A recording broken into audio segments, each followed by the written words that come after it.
Hey guys, hope you're well. Welcome to lesson number 4 of Tutorial Tuesdays. This is Techniques for Beginners.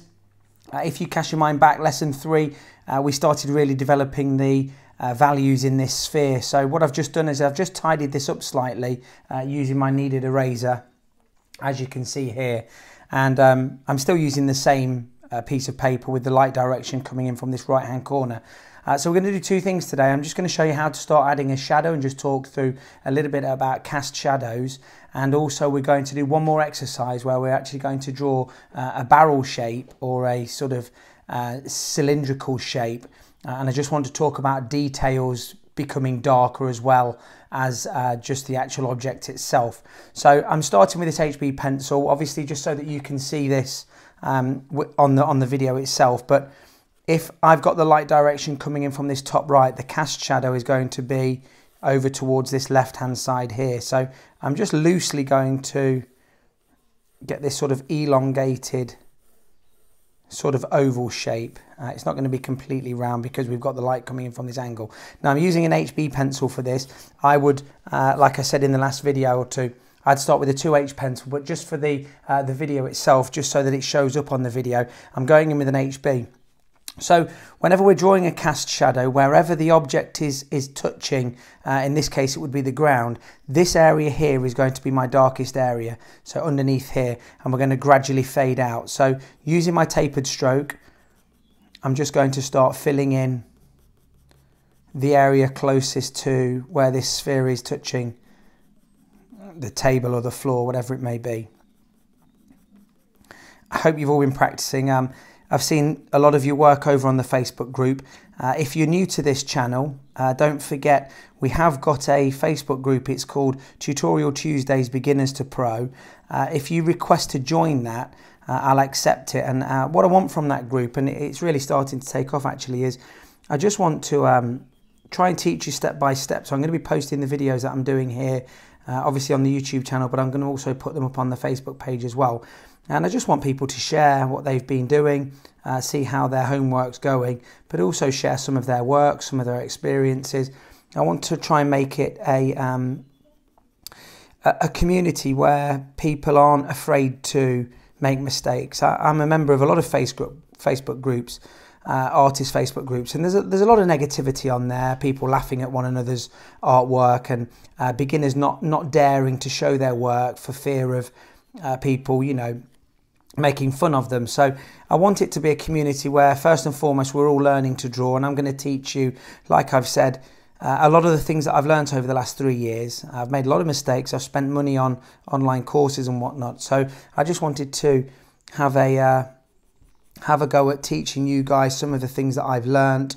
But like I say, also I really want it to be a community thing, so you guys get involved as much as you can. So that's the Facebook group. It's called Tutorial Tuesdays Beginners to Pro. So like I say, go and find that. If you've not already subscribed to my YouTube channel, go and hit the subscribe button, and don't forget to give this video a like. That's the thumbs up button. And if you turn the little bell icon on, which is next to the subscribe button, you'll get notified when I do drop a video.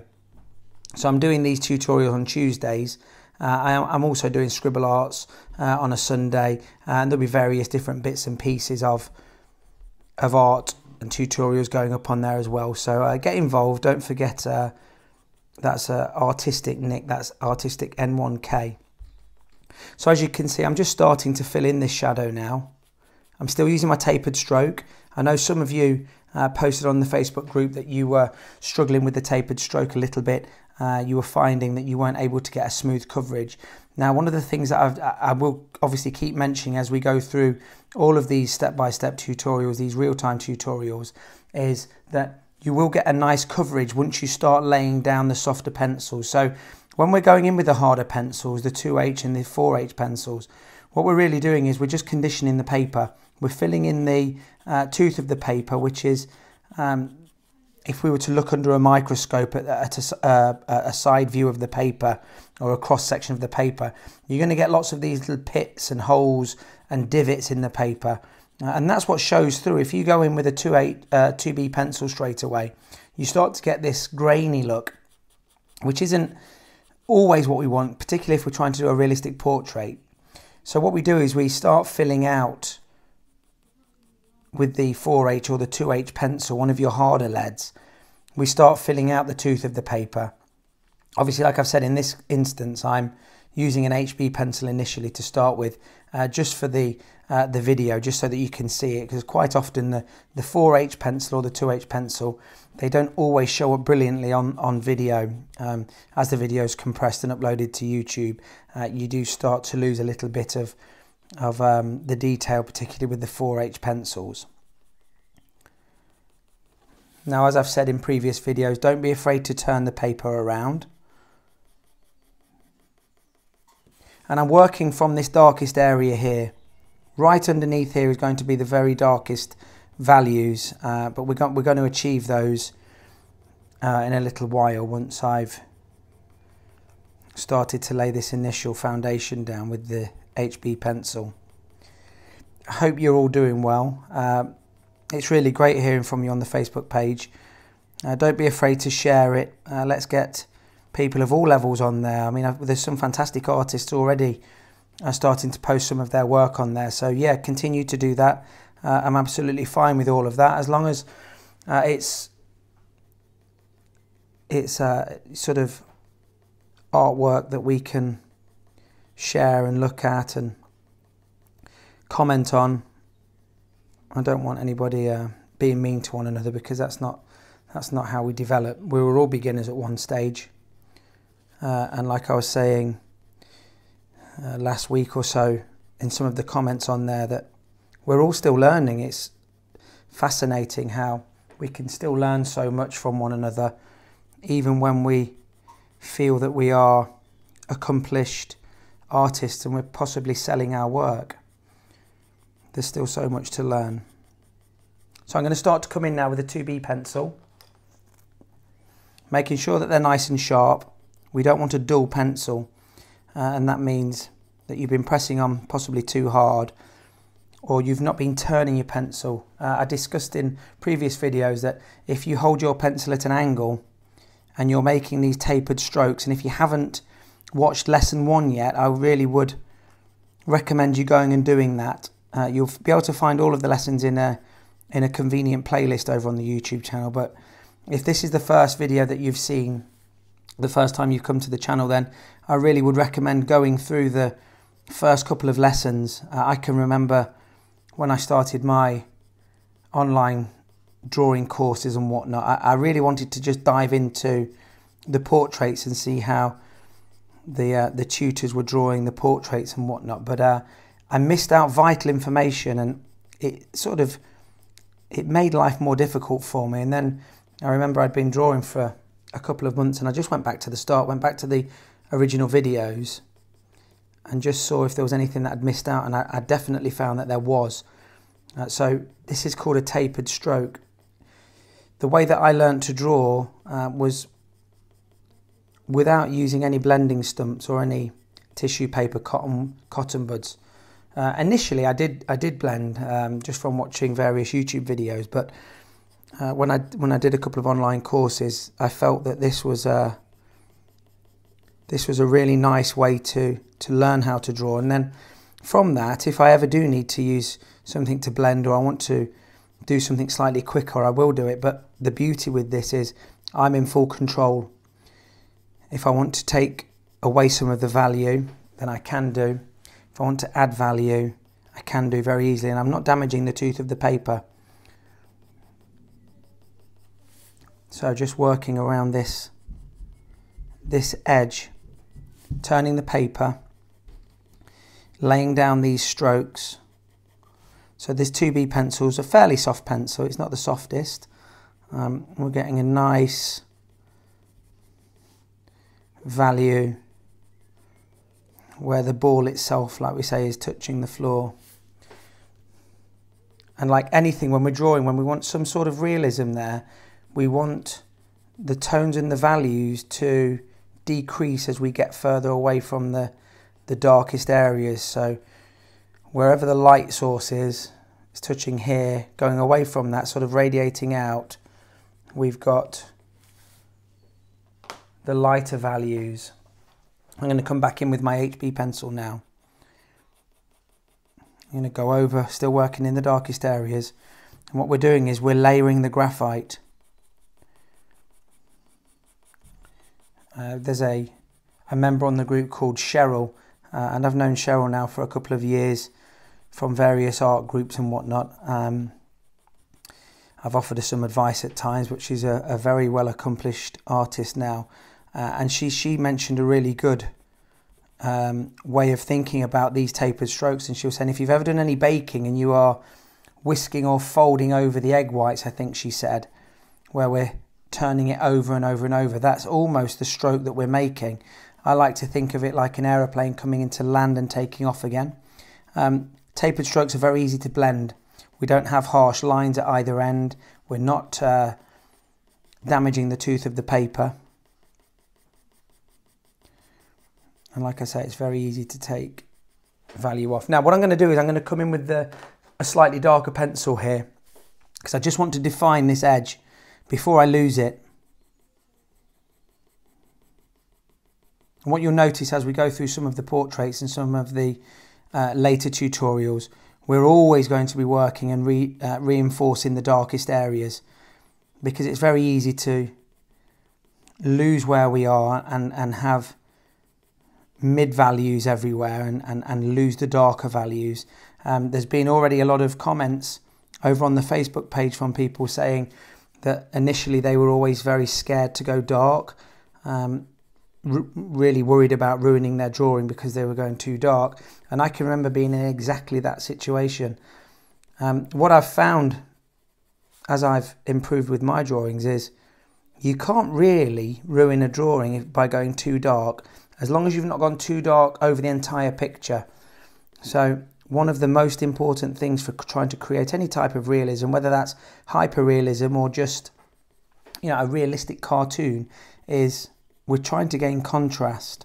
Now, the contrast between the darkest areas, and on this drawing here, just of this sphere, this area underneath that I'm working on now, this is going to be my darkest area.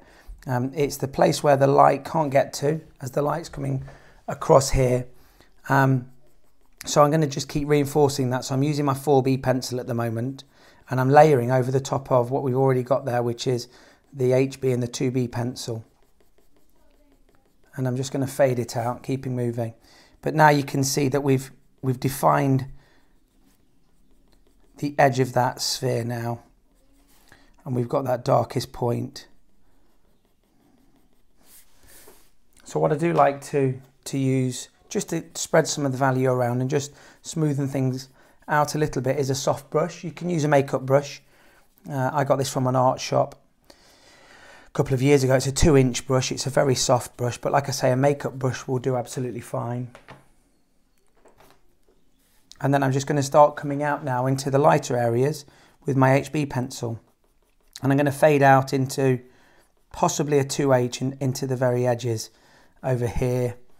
And I think you can start to see now that what we've started to develop is an object that looks like it's sitting on something.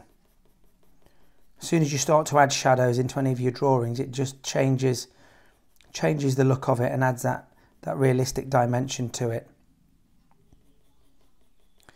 But always be patient. I'm possibly going slightly faster during these videos than I ordinarily would do, because obviously I don't want you having to sit through 2 hours of me doing tapered strokes, but I want you to get a feel for it and an idea and an understanding. So I'm possibly rushing through a little bit quicker than I normally would do. But don't be afraid to take your time. Some of my best pieces have taken me upwards of 20 hours. So, you know, if you're getting into drawing and you want it to be a quick fix, unfortunately, you're not going to find that. You don't want to be rushing things. You want to be in full control every time you lay a stroke down on the page or the paper. While we're talking about paper, again, if this is the first video you're watching, then in the first couple of videos, lesson 1 and 2, I talk about the paper. Now, the paper that I use is a Bristol board. You can get the various different brands of Bristol paper. I use a Strathmore paper, so it's Strathmore Bristol, and it's surprising if you've been drawing on regular paper, what I would call it, the type of paper that I started with, which was the kind of paper that we would use in a printer. The first time you use something like this, a quality paper, a Bristol board, it's almost like a cardboard. It's very thick. But what this allows you to do is it allows you to repeat layer after layer without damaging the tooth of the paper, as long as we're not pressing hard. And that holds up lovely. And you'll see when we're doing some of the portraits that you get just enough of a grain to give quite a realistic skin complexion in some instances. So, still using my HB pencil, trying to keep my strokes as uniform as possible, remembering I'm taking off, landing and taking off, if that's the example you want to use. I'm going to go back in with the 2B now. And what you'll find is we start to build up the values gradually. I'm never bearing down and using as much pressure as I can with a pencil. Like we said, that damages the paper and it doesn't allow you to take any of the value out. So I'm fading out into the HB now. I'm not using any lighter pressure. I'm actually building the depth of value up by layering, using the same pressure, reinforcing this dark spot.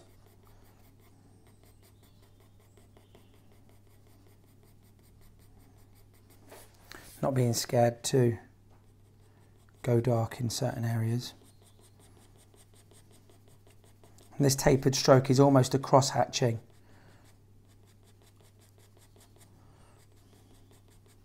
So I'm getting a very complex set of lines crisscrossing one another to build up the value. One line camouflages into the next. This, when we come to drawing hair later on, you'll find this extremely useful for getting realistic looking hair. Okay, so I'm going to brush that again a little bit. I'm going to come in with a 6B now. So much darker, and I'm just going to again start in this darkest area, the area that the light is struggling to get into.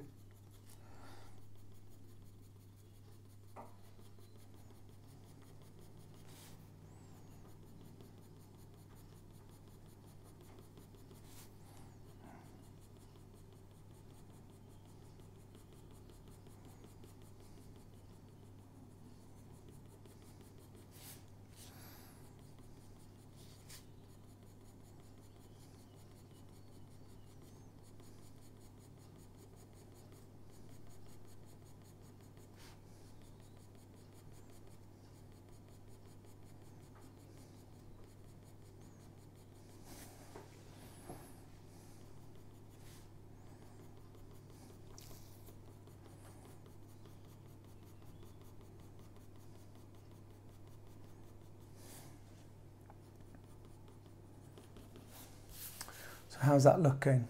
I'm quite happy with that so far. So I think you're getting the general idea just by applying this shadow. We are making this sphere look definitely three-dimensional, but also that it's sitting on top of something. It's not just floating in midair. You might want to draw a sphere that is floating in midair. That's great. There's some abstract drawings out there and some things that look fantastic, and you want that type of look. But if you want something to look as though it's sitting on an object, even if you've not got a huge light source or a really strong light source, there will always be a shadow where the underside is touching. Now it might be a piece of clothing sitting on somebody's shoulder, or it might be the way that the crease in somebody's nose is rather recessed, or a wrinkle around somebody's eye, the top of their eyelid. there's always going to be an area that the light is struggling to get to the most, the darkest area. And if you can find these areas in your drawing, as many as possible, the more areas you can find to get this dark area where the light isn't hitting and fade out, the more contour you're going to get in your drawings, the more realistic it's going to look. And the overall picture is going to look very realistic. I'll give that a final brush, but I think you can see there that we've made a pretty good job of the cast shadow. I'm just going to take my kneaded eraser now, I'm going to roll it into a ball, and I'm just going to highlight, just bring out a real hot spot now, so the absolute lightest area, and I'm just bouncing onto the paper, not pressing too hard, and again just trying to taper that out as best as I can as well, so we don't have a dot on there. Everything's got a gradation, so you can see now when we're talking about contrast, this is my lightest area, this is my darkest area here, so I need to make sure that I keep balancing those. When you are using a brush, you will spread graphite around, so just make sure and keep balancing the values. Is this my lightest area? If so, I need to keep making sure that it is my lightest area and it doesn't get muddled up with the rest of the drawing into what we call a mid-tone. One of the biggest problems I see with a lot of people's drawings when they're going for realism is everything tends to be a mid-tone. So they've not really highlighted the lightest areas, and they've not been maintaining their darkest areas with their darker pencils, their softer pencils. So making sure that we just keep on top of that. And as you build a drawing up, there's going to be lots of different areas that you need to keep an eye on. There'll be various different points. You might have 2 points on a drawing that are both almost as light as one another. There might be a point on the nose that is a very similar value to the point on somebody's cheek or the top of the eye. But there will always be something that's slightly lighter. Generally speaking, your lightest point on a portrait will always be the shine in the eye. And we'll talk about that as we move on to our portraits. But there's my shadowed area. I hope you give this a go. So that's our sphere.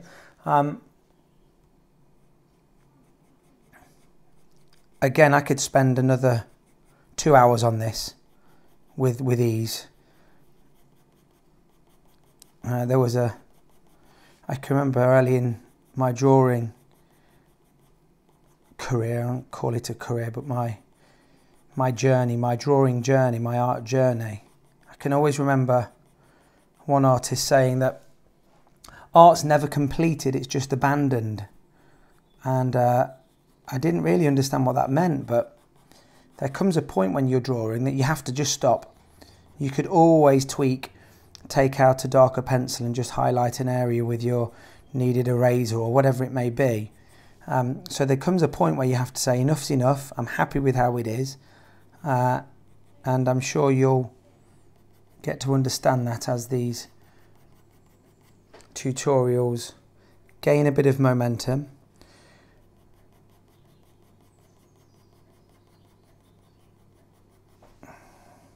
So I'm just using my HB pencil there, just going into some of the darker areas. But I'm quite happy with that. I hope you've all given this a go. Don't forget to post your work on the Facebook page. So if you're new to this channel, go and find the Facebook page. It's called Tutorial Tuesdays, Beginners to Pros. Ask to join that, I'll accept it. And then we'll have a look at each other's work, see what you can do. I'm sure with a little bit of time, there's some of you out there that can do a better job than this, but we've basically just talked about the curve and the light sources. Now, this exercise, I think, is probably one of the most important that you're going to do. And what it really does is it just allows you to develop depth, contour, a cast shadow. So practice your spheres. You know, take this next week to practice as many as you can, trying to develop a shadow. And like I say, we'll be moving on to one more exercise, which will be drawing a curved cylindrical shaped barrel, and just going through some of the details on that.